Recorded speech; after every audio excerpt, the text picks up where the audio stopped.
그래서 30년 안에 난카이 트로프 대지진이 일어날 수 있는 확률이 매우 높다. 어떤 전문가들은 2030년 안에 일어날 수도 있다. 일본이 중국의 경제 밑으로 들어가게 되는 그러한 일이 벌어질 수도 있다.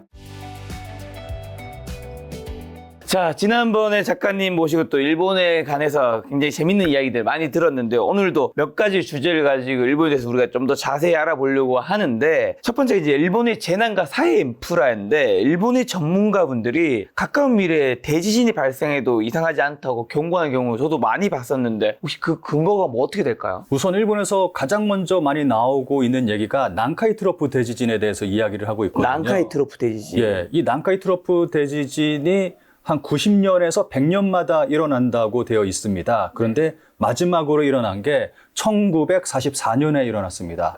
그러니까 80년 된 거죠.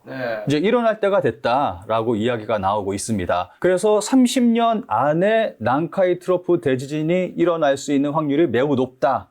그런 식으로 이야기가 나오고 있는 겁니다. 이제 뭐 지금 당장 일어나도 이상하지 않다. 뭐 그렇게 이야기를 하고 있고. 네, 100년마다 일어났다고 하니까. 네, 이제 80년 됐으니까 이제 일어날 때가 된 거죠. 그리고 많은 전문가들이 30년 안에 일어날 확률이 높고 어떤 전문가들은 2030년 안에 일어날 수도 있다. 뭐 이런 얘기를 하고 있고 또 특히나 일본 정부에서 발표한 얘기가 좀 의미심장하거든요. 지금까지는 일본 정부가 난카이 트로프 대지진이 30년 안에 일어날 확률이 70에서 80% 정도 될 거다라고 이야기를 했는데 올해 이거를 상향 조정해서 공식적으로 발표를 했습니다. 30년 안에 일어날 확률이 80%다라고 발표를 해서 이게 시간이 지나면 흐를수록 일본 정부, 언론, 전문가들이 하는 얘기가 좀 더 구체적으로 변해가고 있고 이 시기도 점점 앞당겨지고 있는 그런 분위기입니다.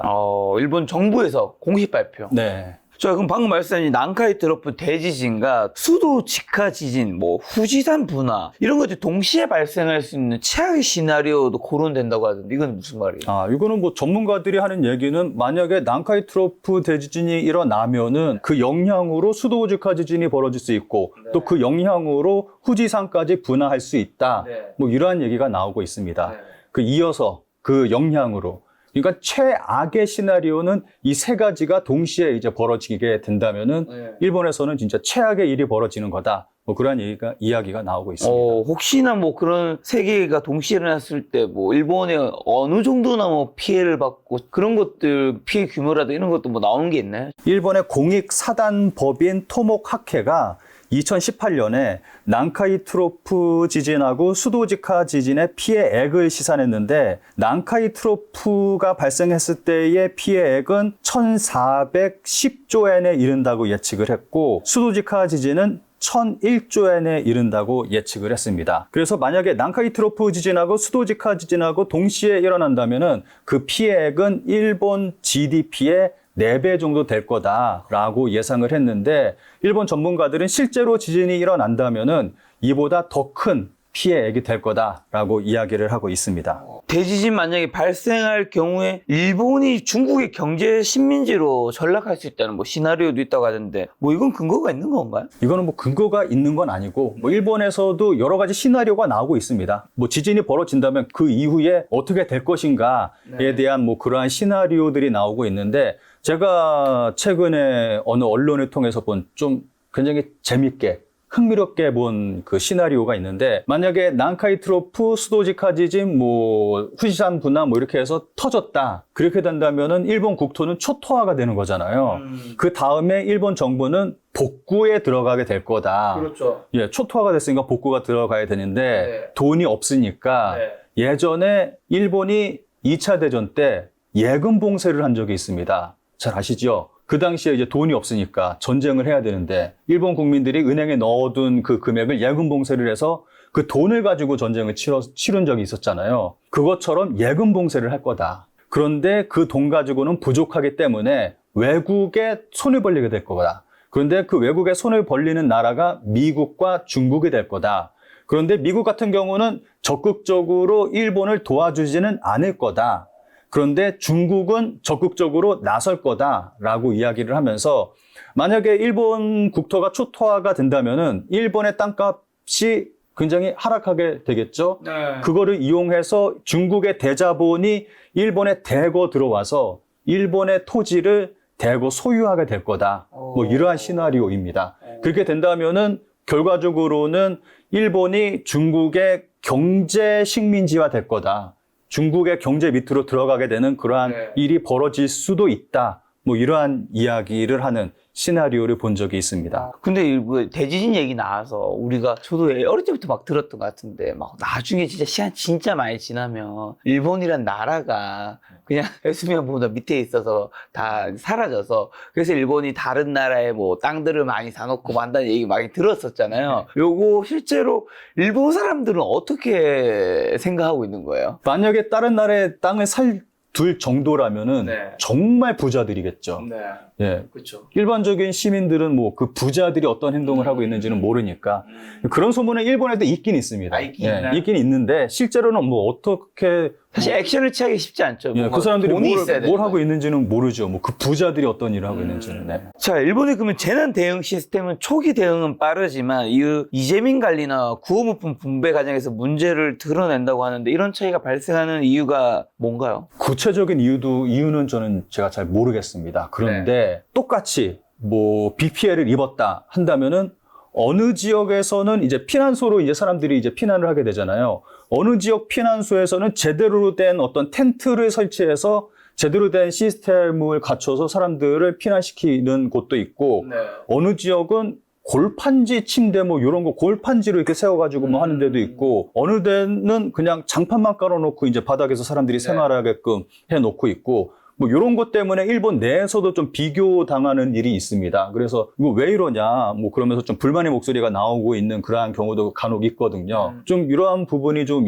있고, 그런데 이것보다 더 심각한 문제는 피난소 내에서 벌어지는 일이라고 볼 수가 있습니다. 요거는 제가 그림을 보면서 기사를 좀 준비했는데 좀 그림을 보면서 설명을 드리면 이해가 빠르실 거라고 생각을 합니다. 대피소에서 역보기와 성피해 위험, SNS에서 여성과 어린이에게 주의 당부. 이게 2024년 1월 달, 작년 1월에 노토반도 지진 일어났을 때 나왔던 기사입니다. 그러니까 이런 자연재해가 일어나서 대피소에 사람들이 피난에 있으면은 그 안에서 성피해가 그렇게 많이 발생합니다. 일본 같은 경우는. 그래서 이게 사회 문제화되고 있습니다. 어디를 가도 휴지통 같은 사람들이 있군요. 네. 다음 그림 같은 경우는 이것도 노토반도 지진 벌어졌을 때 피난소에 뿌려졌던 전단지입니다. 이게 성피해가 있으니까 조심해라 라는 내용을 담은 그러한 전단지입니다. 이러한 전단지를 뿌릴 정도로 일본 사회에서 대피소에서 벌어지는 어떠한 그런 피해들이 좀 전국적으로 좀 심각하다는 그런 얘기죠. 이 빨간색이 주요한 글자 같은데 이게 무슨 말인가요? 피난소에서 곤란한 일을 겪은 여성들, 어린이들에게 성피해, 성폭력 이런 것들이 있다. 뭐 그러한 얘기를 하고 있는 겁니다. 이런 피해가 2011년 그 동일본 대지진 때 좀 공론화되기 시작을 했는데 이 피해에 관한 기사 내용을 제가 좀 짧게 준비를 했는데 이 내용을 제가 잠깐 읽어드리겠습니다. 들어보시면은 진짜 깜짝 놀라실 겁니다. 피난처 리더가 성관계를 강요. 남편이 지진 피해로 사망. 딸과 피난처에 피신했다. 대피소 지도자가 성행위를 강요. 거절하면 여기 있을 수 없게 된다. 딸에게 피해가 간다 라고 해서 마지못해 응했다. 피난소 리더 격의 남성을 포함해 복수의 남성으로부터 폭행당했다. 반항하다 살해당해도 바다에 버려져 쓰나미 탓으로 돌릴 두려움이 있어 아무에게도 말할 수 없었다. 동일본 대지진으로 여성들이 입은 성폭력 피해의 일단이다. 뭐 이러한 기사 내용이 있습니다. 기사가 실제 나왔던 건가요? 실제로 일본 기사에 나왔던 내용입니다. 이러한 일이 일본의 피난소에서 지금까지도 벌어지고 있습니다. 다음 그림 한번 보도록 하겠습니다. 작년 노토반도 지진 일어났을 때 유튜버가 굉장히 좀 유명한 유튜버인데 피난소에 텐가 제품을 배포하겠다 라면서 텐가 제품을 대량으로 구입을 해서 뭐 구호물품 먹고 먹는 그런 게 아니네요? 텐가 제품을 대피소에 배포했어요. 실제로. 제가 텐가 제품이라고 얘기를 하니까 텐가가 뭐냐 좀 이렇게 말씀하시는 분들이 계시더라고요. 그 정도는 좀 공부해 보셔도 괜찮습니다. 남성들이 이용하는 이제 스스로 위로하는 그러한 도구 주로 만드는 회사가 텐가라는 회사가 있는데 그 회사의 제품을 대피소에 배포를 한 거죠, 무료로. 그 이유가 이제 남성들이 이거를 이용을 하게 되면은 욕망을 풀 수 있으니까. 욕구를 풀게 되니까 피해가 사라질 거다. 어쨌든 어떻게 보면 좋은 목적이네요. 예. 목적 자체는. 목적 자체는 뭐 그럴 수가 있는데 황당하잖아요.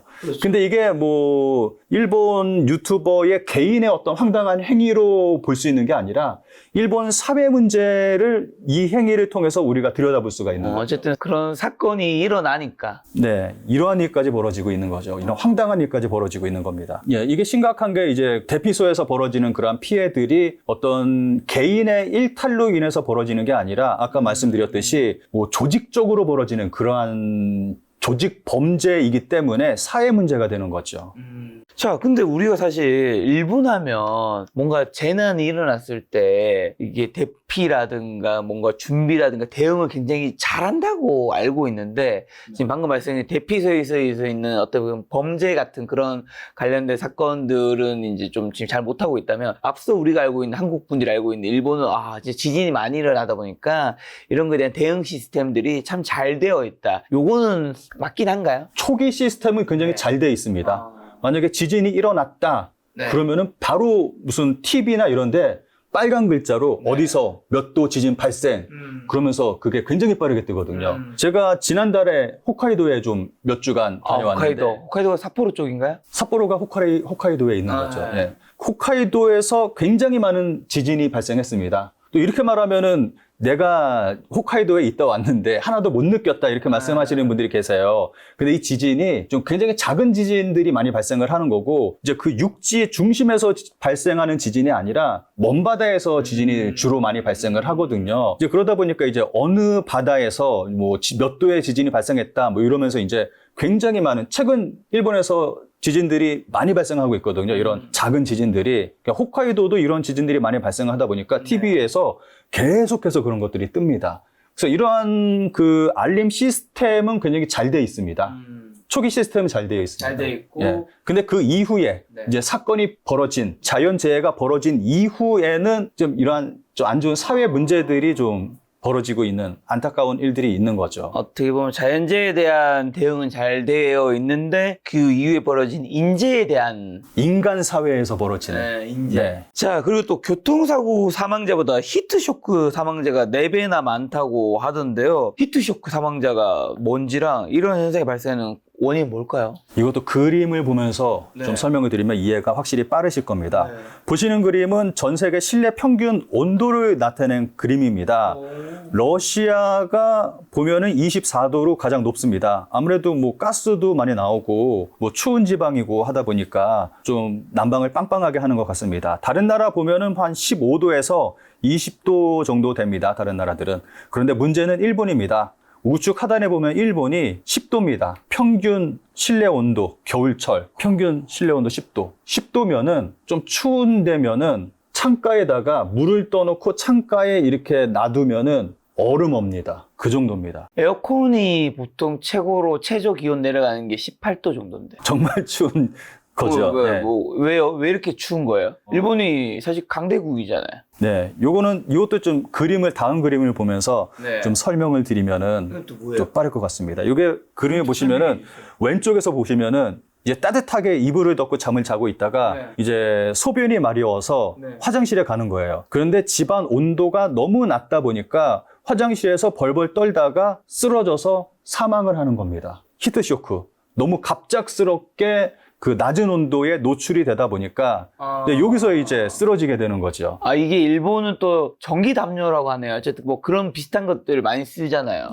그런가 거기에 또 전기 뭐 난방비 이런 건 닦일 수 있으니까 여기 좀 그래도 그나마 따뜻한데 여기 온도 차이가 좀 큰 거군요. 집인데도. 예, 온도 차이가 너무 크다 보니까 이제 아무래도 이제 나이 많은 노인들이 히트쇼크로 인해서 쓰러지는 경우가 많이 있거든요. 그래서 이제 노약자들은 여기서 이제 쓰러지는 경우가 많이 있죠. 다음 그림 한번 보도록 하겠습니다. 이거는 반대의 경우입니다. 실내에서 벌벌 떨고 있다가 이제 뜨거운 물에 몸을 담갔어요. 그런데 갑작스럽게 뜨거운 물에 몸을 담그다 보니까 혈관이 갑자기 확장되면서 혈압저하로 사망하는 경우입니다. 그러니까 이거는 이래도 죽고 저래도 죽고, 갑자기 뜨거워져도 죽고, 갑자기 차가워져도 죽고, 뭐 이러한 식으로 인해서 실내에서, 집 안에서 얼어 죽는 거죠. 뭐 이렇게 추위로 인해서 사망하는 일본인들이 많이 발생하고 있습니다.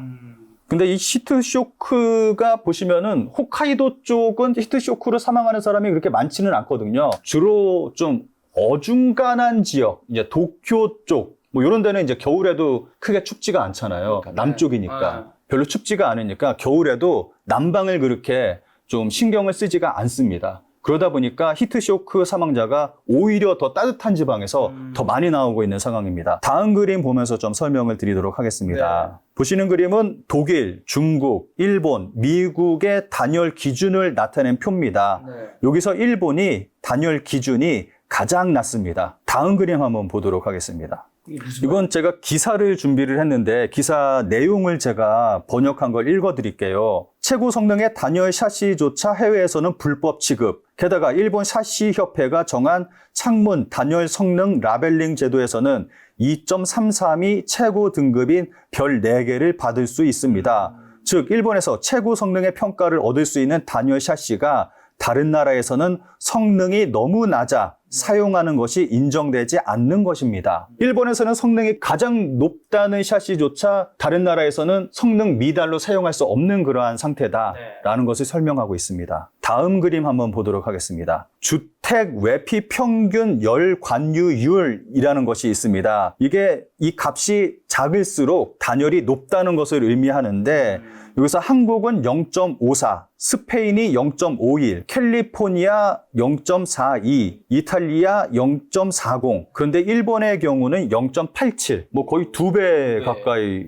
높은 거죠. 단열이 2배 가까이 안 된다. 뭐 이렇게 볼 수가 있는 거죠. 게다가 이게 의무화가 아닙니다. 이러한 것들이. 그래서 건축업자들이 그냥 짓고 싶은 대로 집을 지을 수가 있습니다. 그래서 문제가 발생하는 거죠. 다음 그림을 좀 보면서 설명을 드리겠습니다. 건물에는 기밀 성능이라는 게 있습니다. 집 안으로 들어오는 바람을 막을 수 있는 성능을 말하는 것을 의미를 하는 건데 일반적인 선진국에서는 이 기밀 성능에 대한 기준이 세워져 있습니다. 그런데 맨 마지막에 일본 보시면 나시, 없음이라고 표시가 되어 있잖아요. 일본에는 기준이 없습니다. 이러한 기준조차도 마련되어 있지 않기 때문에 그러니까 건축업자들이 기준이 없으니까 그러니까 아무렇게나 집을 지어도 되는 거죠. 다음 그림 한번 보도록 하겠습니다.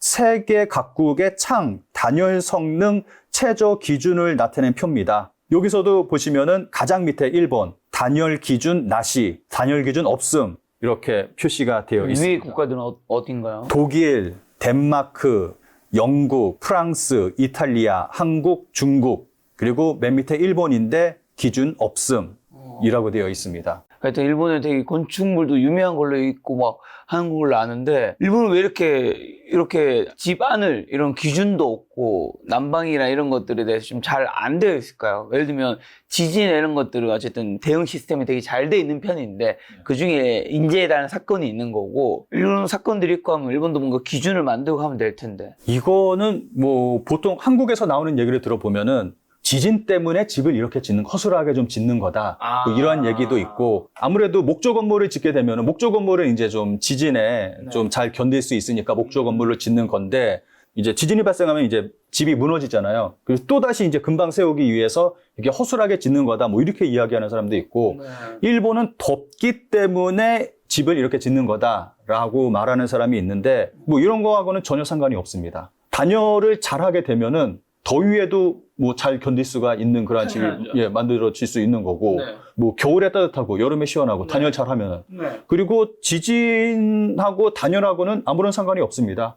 뭐 단열 때 좀 넣는다고 해서 지진에 허약하게 되는 거 아닙니다. 오히려 일본 집을 가보면 샤시가 우리나라 80년대쯤에 봤던 알루미늄 샤시 뭐 그런 거 있잖아요. 굉장히 얇고 막 허술한 거 그걸 아직까지도 사용하고 있거든요. 이렇게 되면은 이게 결로 형상 때문에 이 물들이 벽 속으로 스며듭니다. 근데 일본 건물은 대부분 목조주택이잖아요. 그래서 스며든 물들이 이게 곰팡이가 생기고 나무가 썩습니다. 그래서 오히려 지진에 취약한 건물이 돼버립니다. 이게 지금까지 말씀드렸듯이 근본적인 이유는 이러한 단열 기준이 없기 때문에 건축업자들이 기준이 없으니까 최저 그 금액으로 건축비를 낮춰서 짓게 되는 거잖아요. 기준이 있으면 그 기준에 맞춰서 짓게 되는 건데 기준이 없으니까 마음대로 짓게 되는 거죠. 우리나라 같은 경우 아파트 기준이 있음에도 불구하고 뼈 없는 아파트 뭐 이런 아파트. 뭐 순살 아파트다 뭐다 막 이런 거 사고가 발생하기도 했었죠. 나오기도 하잖아요. 근데 일본 같은 경우는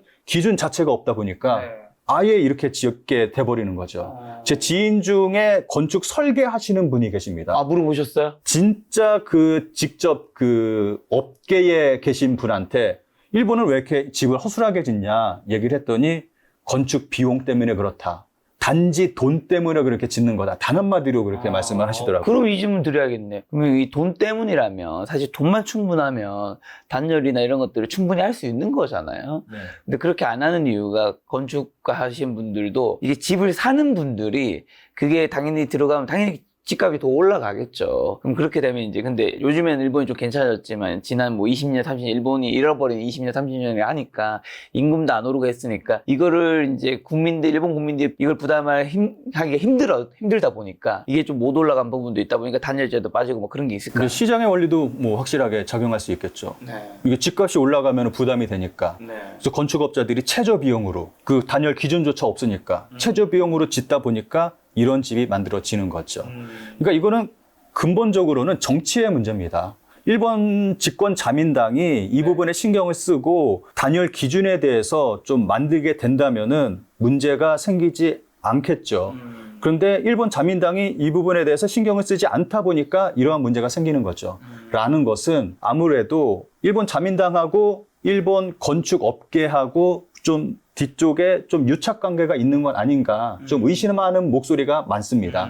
자, 일본의 공공 서비스 민영화가 시민들의 삶에는 좀 어떤 영향을 미쳤고 특히 수도 민영화는 어떤 미래를 가져올 것으로 예상하시나요? 민영화 네. 때문에 일본은 뭐 완전히 망가졌다고 볼 수가 있겠죠. 네. 대표적으로 도쿄에서 지하철 타보셨죠? 복잡하잖아요. 네. 우리나라는 지하철 탈 때 굉장히 좀 편리하게 한눈에 딱 들어오잖아요. 네. 근데 일본 도쿄 같은 경우는 굉장히 너무 복잡하게 거미줄처럼 그 지하철 노선도가 막 연결되어 있고 일본은 재할 생각나네요. 예, 그 노선마다 또 다 회사가 다르니까 네. 이게 또 환승의 개념도 없으니까 갈아타려면은 이 노선에서 저 노선으로 갈아타려면은 또 돈을 또 따로 내야 되고 또 같은 지역인데 여기 또 따로 있어요. 일본 교통이 약간 복잡하더라고요. 예, 한 지역에 여기 하나 있고 또 여기 또 있고 여기 또 있고 막 3개씩 있고 막 그런 지역도 있고 회사가 다 다르니까 그러니까 돈도 많이 들어가고 난개발이 이루어지고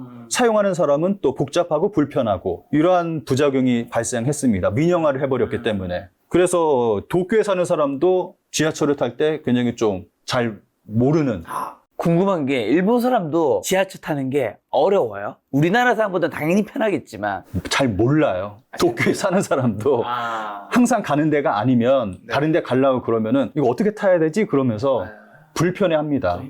복잡해합니다. 일본 사람조차도. 그만큼 이게 난개발이 이루어졌다는 거죠. 특히 심각한 문제는 홋카이도를 들 수가 있습니다. 네. 홋카이도는 땅이 굉장히 넓습니다. 우리나라 땅의 한 3분의 2 정도 된다고 하니까 굉장히 넓은 땅이죠.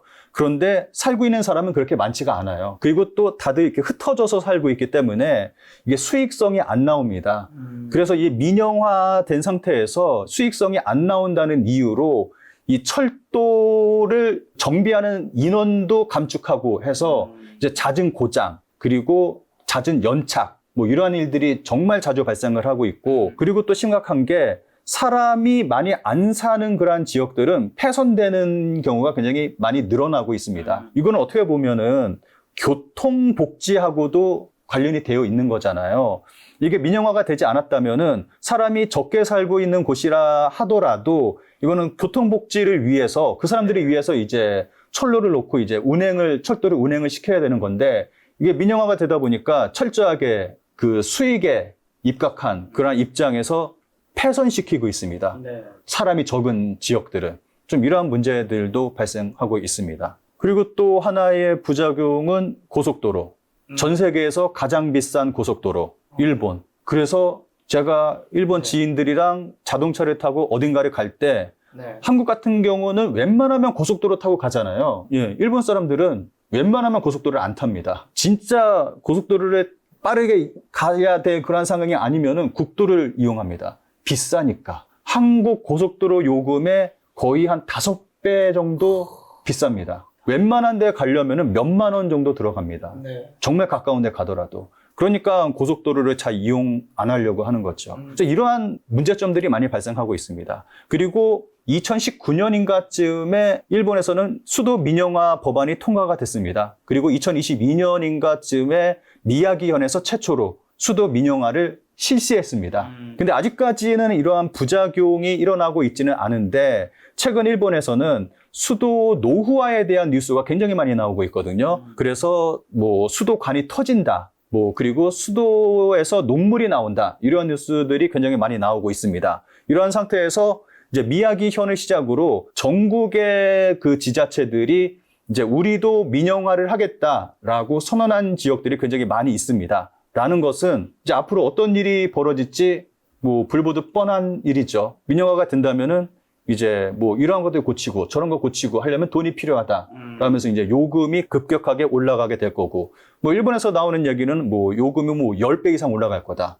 수십 배 올라갈 거다. 이러한 얘기가 나오고 있습니다. 이건 세계적으로 수도 민영화는 성공한 적이 단 한 번도 없습니다. 좀 보시면은 프랑스 같은 경우는 1985년에서 2009년까지 수도 요금이 265% 올랐습니다. 그래서 2010년에 다시 공영화로 되돌렸습니다. 이런 문제가 너무 심각하다 보니까. 그리고 남아프리카 공화국은 민영화 이후에 빈곤계층을 중심으로 1,000만 명이 수돗물이 끊겨서 오염된 강물을 마실 수밖에 없었습니다. 그로 인해서 콜레라에 걸려서 수많은 사람들이 사망하기도 했습니다. 그리고 1989년 수도 민영화를 실행한 영국은 지금 꽤 문제가 되고 있죠. 그 수도를 운영하는 그 기업이 파산 위기에 처해 있다. 이러한 뉴스가 나오기도 했고, 이제 수도에는 투자를 하지 않고 이제 주주에게 너무 많은 돈을 주다 보니까 좀 기업 운영이 어려워졌다. 이러한 얘기가 나오고 있어서 지금 영국 같은 경우는 다시 공영화로 되돌릴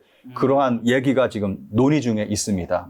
그래서 일본도 앞으로 어떤 일이 벌어질지 불보듯 뻔하다고 생각합니다.